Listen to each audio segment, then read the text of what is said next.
Iran peace talks are on shaky footing. Apple CEO Tim Cook is stepping down, and Jane Goodall has an inspiring message for us all. That's some of what we'll get to on The 7 from The Washington Post. I'm Izin Akabaul, in for Hannah Jewell. It's Tuesday, April 21st. Let's get you caught up with today's 7 stories.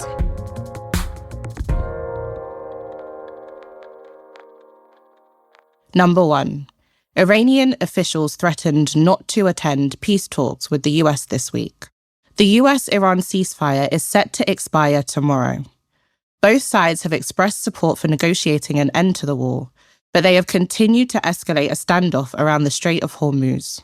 The critical waterway has emerged as a central issue in peace talks.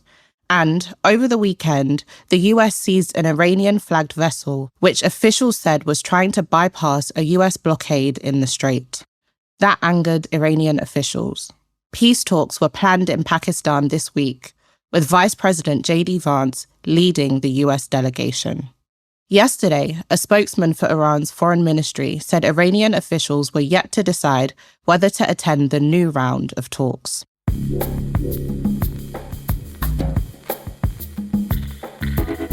The Labour Secretary, Lori Chavez-de Rima, resigned following allegations of misconduct. That's number 2. Yesterday, Chavez-de Rima became the 3rd cabinet member to depart during President Donald Trump's second term. The White House said Chavez-de Rima would take a position in the private sector, though it's not clear exactly where she's going. Chavez-de Rima had faced accusations that she used taxpayer-funded trips for personal travel. That complaint surfaced sexual misconduct allegations against her husband, Sean de Rima. Last week, the New York Times reported that she and her aides, as well as her father and husband, sent personal messages to young staffers. The outlet also reported that Chavez-de Rima and her aide asked employees to bring them wine during work. Confirming her resignation on social media platform X, Chavez-de Rima said it had been an honor to work for, quote, the greatest president of my lifetime. Her attorney said the resignation did not result from legal wrongdoings.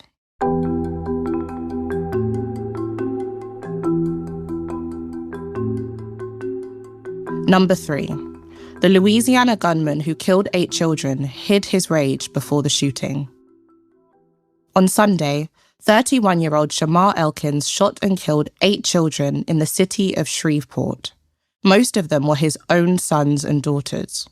In the months before the shooting, the Louisiana Army National Guard veteran offered no clues online that he was on the brink of the attack. On social media, he seemed like a doting father. Just 2 days before the mass shooting, he posted a photo of his daughter biting into a sandwich with the caption, "Took my oldest on a lil one-on-one date." That daughter was among the children he killed. Elkins made no social media mention of his pending divorce, which he told relatives had been troubling him, or that he was scheduled to appear in court to address a custody dispute. The stress that had led to his hospitalization 3 months ago for mental health issues was not evident to family living with him. Last night, a couple hundred neighbours and local officials gathered for a candlelight vigil near to where Elkins killed the children. Shreveport City Council member Alan Jackson attended. All we can do now is bring awareness to domestic violence, to try to stop it in its roots, to make sure people are aware of all the resources surrounding domestic violence, and don't tolerate any form of domestic violence. Number 4. Democrats are targeting House seats in districts Trump won safely in 2024. Representative Andy Ogles, a Tennessee Republican, won his seat by 13.5 points in 2022 and didn't face a serious challenge in 2024. This time, he faces a Democratic mayor who's raising 4 times more money. The challenger, Chaz Mulder, said the seat has not traditionally been a battleground, but that the situation is quickly changing. National Democrats and Republicans alike are looking at the Ogles-Mulder matchup as one in a tier of House races coming into play in this year's midterms, beyond the frontline toss-ups that attract the most attention. Strategists in both parties say Trump's unpopularity makes districts he won handily in 2024 look competitive in 2026. Many of them are seats that are open or held by incumbents not used to running hard campaigns. Democrats hope expanding the House map will put pressure on Republicans to spend money in races that in other years would be safe, leaving them with less to spend on swing seats.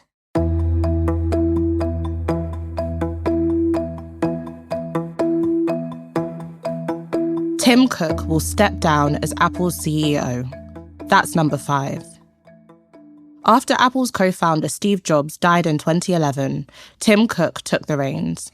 In 2018, under his leadership, Apple became the world's first trillion-dollar company. Cook also launched hugely popular new products like the Apple Watch and AirPods. He also built the company's massive service business, which brings in more than $100 billion in revenue every year, selling subscriptions to Apple Music, Apple TV, and taking a cut from transactions in mobile apps.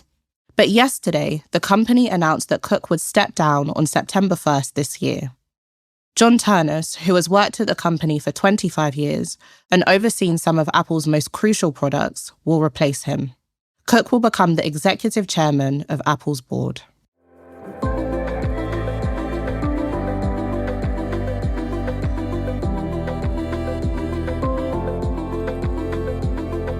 At number 6, new studies show how often chatbots get health answers wrong.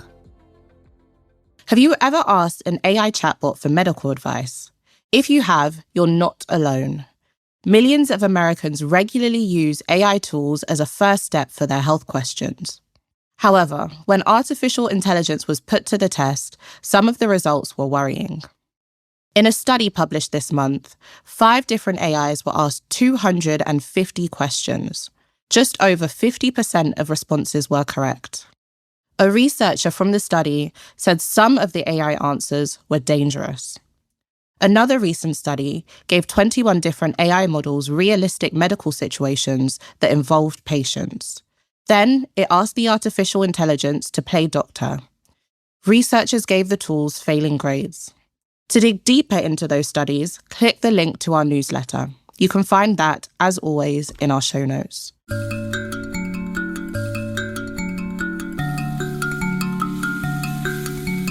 Jane Goodall delivered a message of hope in a previously unaired interview.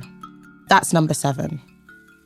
It can be difficult to stay optimistic when we know the world faces so many problems. 3 months before she died at 91, Jane Goodall offered some advice on how to stay motivated and focused despite this. And it's pretty simple. The conservationists and primatologists suggested that people just do something about a cause that matters to them rather than get overwhelmed. You can hear her speaking to philanthropist and conservationist Dax De Silva here. What do you care about in your community? Maybe you don't like the litter, or I do something, organize beach cleanups, get a group together to plant trees where there's a little area of nothing growing. Just do something. That'll make you feel better. In her 80s and 90s, Goodall kept a relentless travel schedule. She traveled the world to give lectures about why protecting wildlife was so important. And she was on a speaking tour in the US when she died last year. Her career was an unlikely one. She had no degree when she became the world's foremost primatologist, but went on to inspire so many across the world.